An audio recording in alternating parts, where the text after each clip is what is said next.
back to Unraveled Game Thoughts, possibly on Dice Tower in the future. We'll see.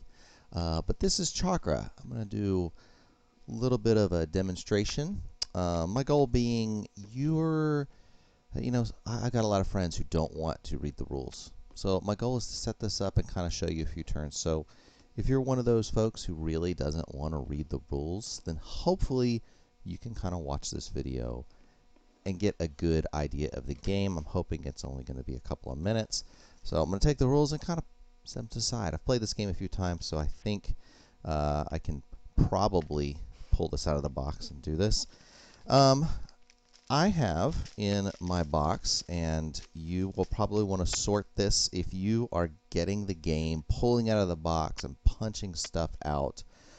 You're going to see some gemstones that are let's pull some out here, because you're going to set up most likely, okay, I have this game set up so that regardless of player count, I can pull a number of baggies out for one for each player.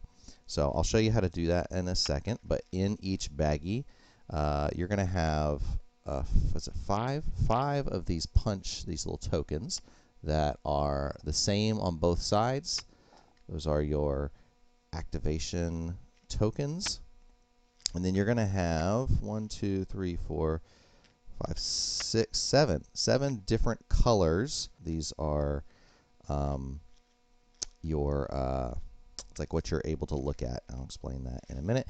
And then for all these gems, basically what I have is 3 of each color. That's it. 3 of each color.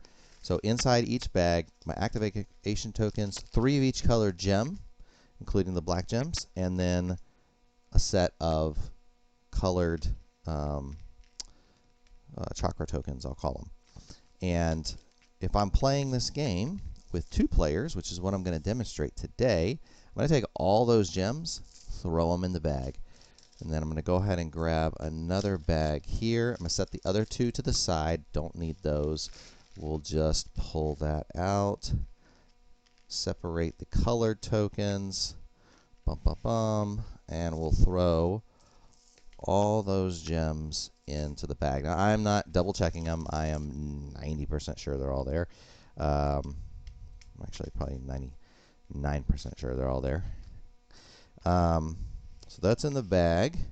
You have a start player token. This is going to be fairly important to just pick a player at random.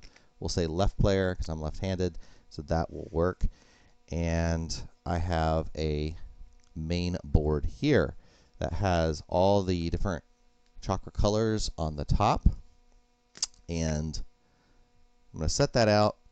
And I have these tokens that are white on one side with kind of a barely visible symbol and a number on the other side. It's going to be a 1 through 4 number, and there should be, I believe, 8 of these. So I actually didn't get them all. There's 6, 7, 8. You give them a little mix-up on my table here. Hope my overhead camera is seeing all this. Whoops, I saw that one. Let me try to mix these up a little more. And then without looking, you're going to take these, and it doesn't matter if the number is oriented correctly. You're not going to know which number is on which color, but 7 of them are going to go out covering, not completely, because you can see the color that they're covering, and you're going to have an 8 that's left over. That one's going to go outside the box. Then you just need a couple of player boards. You're going to have 4, but if I'm playing 2-player, obviously I don't need the other 2. And they just get assembled like such. It's kind of like in our hair. You can see where they are assembled together. And you are pretty much, whoops, put that one in the wrong way. Let's do it this way. I think they're 2-sided, and it really, as far as I know, it does not matter which side you put it on. You can kind of have them face each other. You can have them face the same direction. It's user's choice. It's not like one's a first player side and one's a second player side. It's just a 2-sided board. All right, so let me move these slightly up so that hopefully my head is not in the way and the overhead camera can capture everything.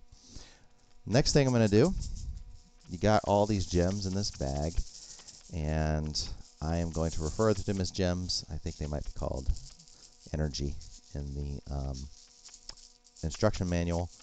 So actually, I'll try to refer to them as energy. I'll stop calling them gems. I'll call them energy. You're going to draw 9 at random, and you're just going to place them in these 9 slots here that are on this main board. I realize the main board, not a huge board. Actually, the player board is probably more or less a main board. The central board that all players will interact with on some level. This is kind of a multiplayer solitary game for all intents and purposes. There are some interaction with the main board that will could impede if you're going after something. But in general, my wife she loves multiplayer solitaire games. So this is probably going to vibe with those that really like that style of game. If you really like games where players are getting in the way of each other, dudes on a map, things that are, I can mess with you, you can mess with me. This is not going to be as strong in that category. So, what are we doing? Well, number one, we're going to be getting these energy gems and putting them on our board. So on a turn, and the first thing that each player is going to do is they're going to take this handful of little tiny colored tokens. You're going to give it a shake, and you're going to randomly pick one.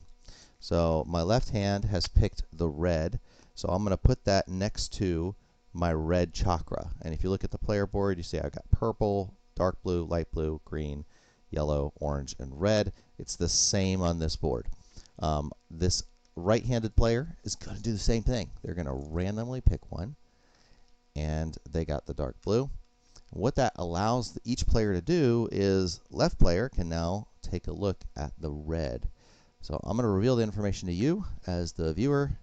Red can see that it's a 4. That's 4 points if their red is filled when the game ends. Blue, our right-hand player, will see that blue is worth 3.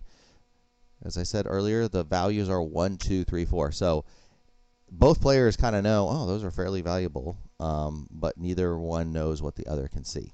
So what does a player do? We've assigned left first player, so they're going to go first. And these, what do you call them, action tokens, they're going to go on somewhere on the, it doesn't really matter where you put them. I think in theory we kind of keep them on the board because it's a little more tidy, but you can put them anywhere. And on your turn, you can get gems. You can use a cube to take one of these actions up here, or you can meditate. And honestly, I don't think you even have to have any gems or any action cubes out here. You can just choose to meditate, and then you would just take one of these and pick a color, not randomly anymore, it's your choice, and you could see what the what the value for that particular color is. If all players have chosen a particular color, like everybody has looked at the red, it sort of makes sense to just flip it over. I don't think that's in the rules, but if we all have the red token, we might as well flip red over so we can all see it. You don't have to look at it to remember anymore. But that doesn't, especially in a 4-player game, doesn't happen a whole lot. So I wouldn't. It's not something to worry about. All right. So how do we do these actions? Let's say usually getting gems is the first step.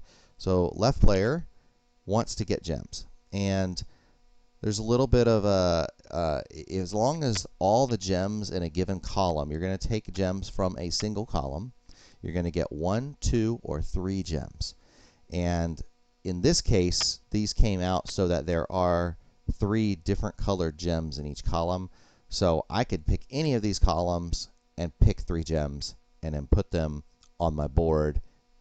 And if you take from a column that has black gems, you have to take all the black gems. So even if there were 2 black and 1 other color, you'd have to take all the black gems. That's negative energy, and it has to go wherever you're going to put it on your board. The other gem colors, energy, you could take 3 if they're all different, but you can never take more than 1 of any particular color energy, except for black. The negative energy, again, you get all of that if you're drawing from a column. So in this case, pretty good setup. I know that red is worth 4, so I might pick the red. And because there are other good examples on the board here, I'm actually going to grab this central column.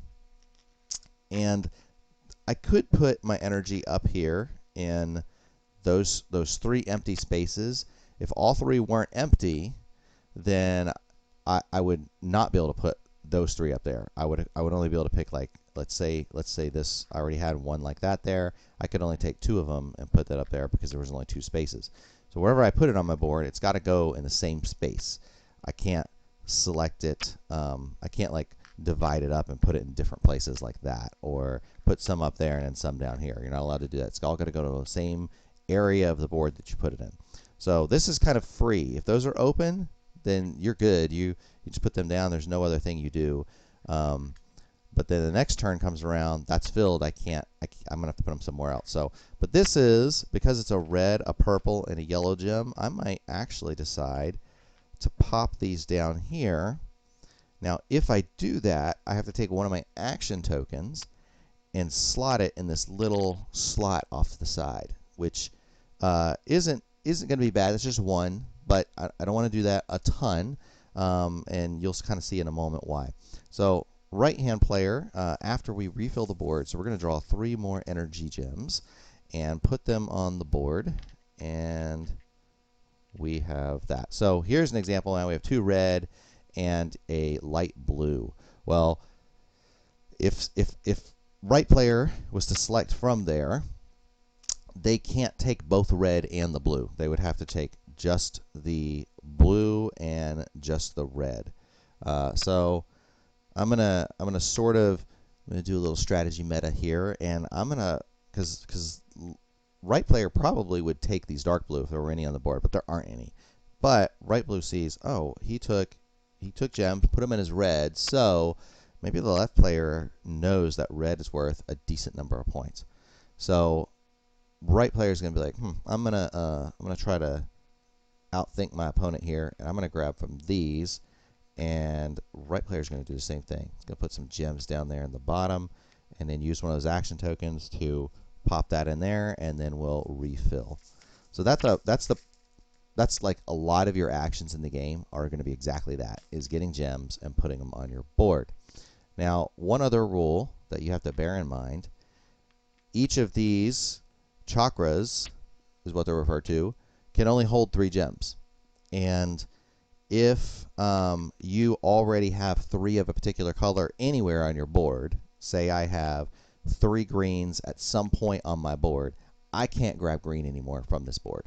You cannot hate draft in this game. I can't hate draft extra greens just to keep my opponent from getting them. You are only allowed to ever get up to 3 of a given gem color, except for black. You can have as many black as you want. There is no, you're not really going to hate draft black per se, but you can only get you can get as many of those. All right, so they've taken turn. Now it's left's turn again. So left has to make a choice. Does left want to get gems, or does left want to do something different? And one of the things that left is going to want to do, now there are a couple of red gems already on the board. That's not bad. Actually, left might grab the light blue and a red. Remember, he can't take the other red because there were 2 red there, and you can only get 1 gem of any particular color, or each color that you take from a column. So he's going to do that and put them up in that top section. And then, of course, refill the board. And then right player is probably going to do the same. Now, there are other actions you can take, but I'm sort of trying to play with the different kinds of gem grabbing actions, which basically 2. You're putting them up here, or you're putting them on the board. I'm going to go ahead and take the black gems here, and we're going to put them here in yellow. Now, right player does not know what yellow is worth, so that's kind of taking a chance, but the reason I did that is so that you kind of see the black gem kind of it follows the same rules as the other energy gems, and the difference is there's no place for black gems on that. There's no energy chakra for for the negative energy. What you're going to do with these is eventually you're going to move them down into this bottom circle on your board. And then they're going to be worth a point at the end of the game if you get them down there. Now, if they're on your board at the end of the game up here, they're not going to be worth anything. But they also allow you to use this last. You have 1, 2, 3, 4, 5, 6, 7, 8 action spaces, and this last one's the 8th one. You can't really use it unless you have a black gem down there at the bottom. And if you do, then you can use that one. So now the left player is going to start using some of these actions. He could get more gems, put them on his board. It actually wouldn't be a bad idea, honestly. Actually, left player probably, and this largely for the sake of if you're playing for the first time and you're kind of looking for some level of strategy, you might actually grab these because now he's got all 3 red gems on the board. And why is that important? Well, one of the scoring, you're going to score for each chakra based on whatever the number is under that chakra at the end of the game. The other thing you can get 2 points for is if you have the most complete chakras from bottom to top, you get 2 points. Only one player is going to get that. I can't not remember if there's a tie. I haven't played a game where there was a tie yet, but that could happen. So I'd have to double check that in the rules. But if basically that player is going to get 2. So filling in your bottom one and then moving your way up is actually a good thing. But that's a better play for left player because now he has the red, which is good.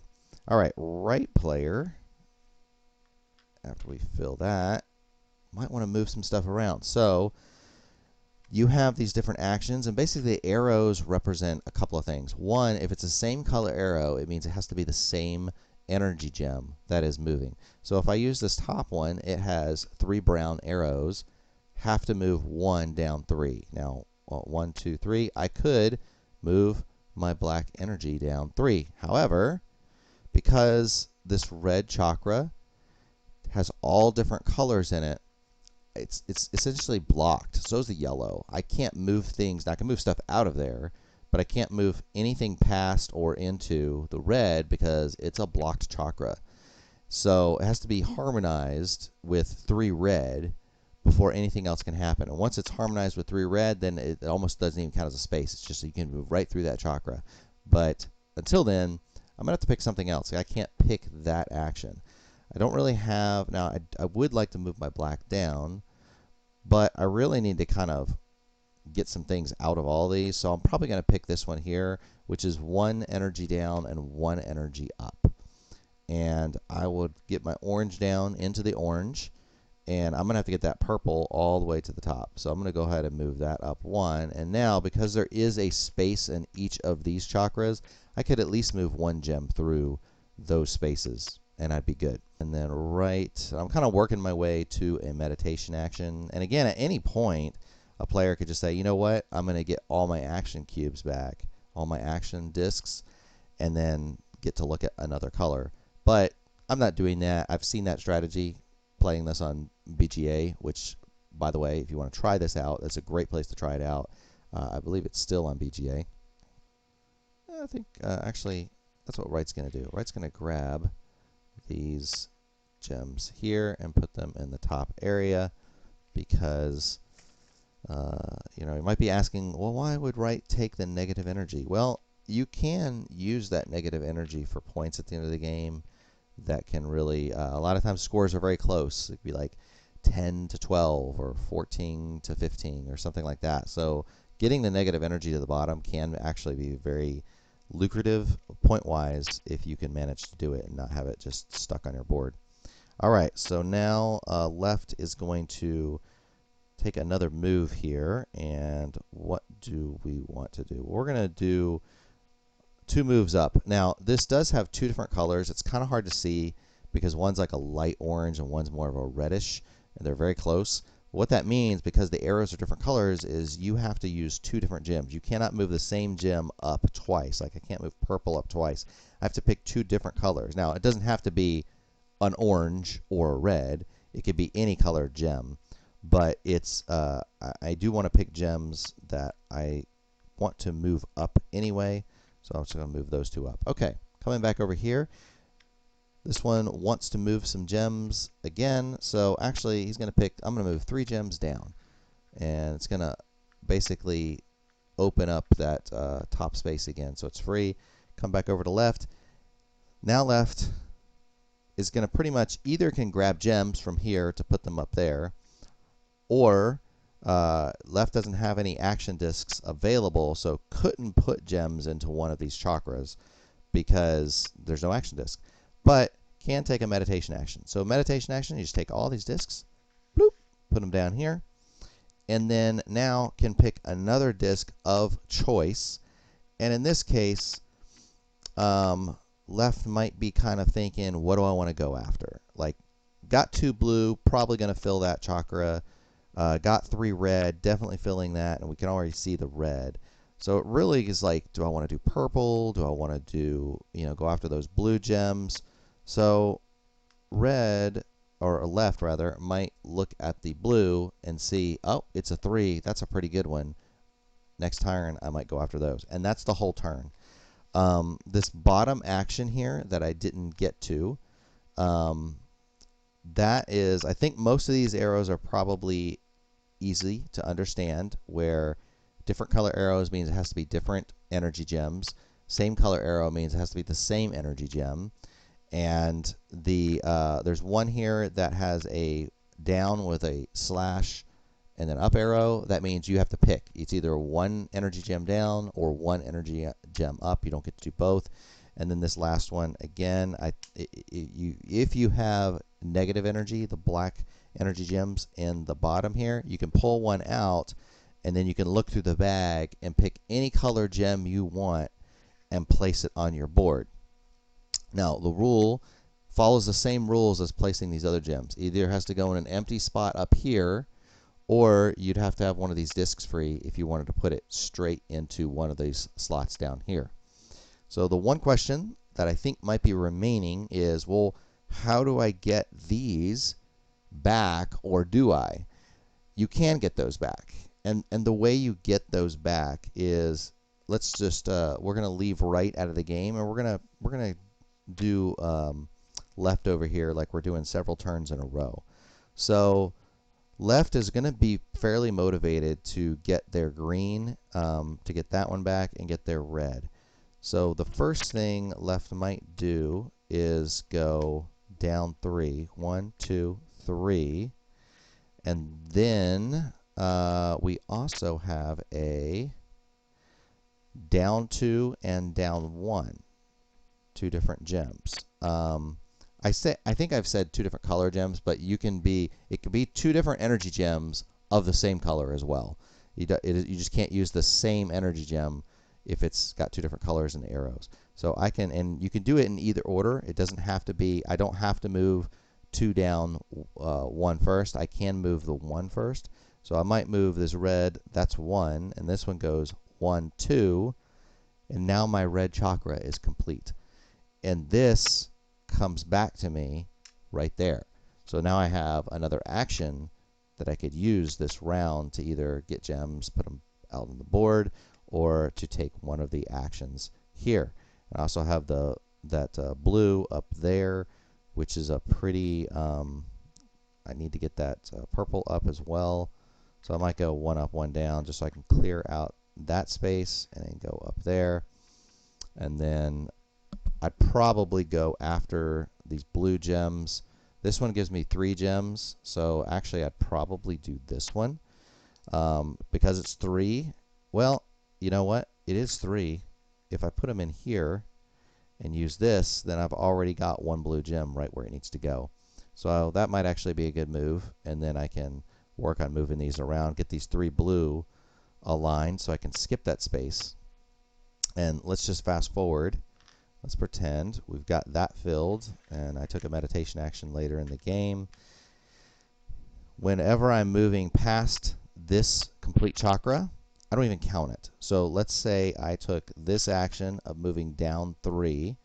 If I want to move this orange down, I won't even count that. It'll be 1, 2, 3, because this, it's like a complete chakra. You can just move right through that with no without having to pay any cost. So that, and it's the same for moving up, works both directions, and can be really useful if you get a couple of those complete, and then you can move your negative energy down to the bottom pretty quickly if you have some of those aligned well. And that is Chakra. Chakra. Luca Krleza. Luca Krleza. I probably am not doing that game well, but that is and produced by Blam Games and Quick Simple Fun Games. So I am not I'm not as familiar with, honestly, the publisher or the designer on that one, but I played it on BGA and loved it and felt like I needed to add this to my collection. So thank you for joining Unraveled Game Thoughts today. I hope you have a great week.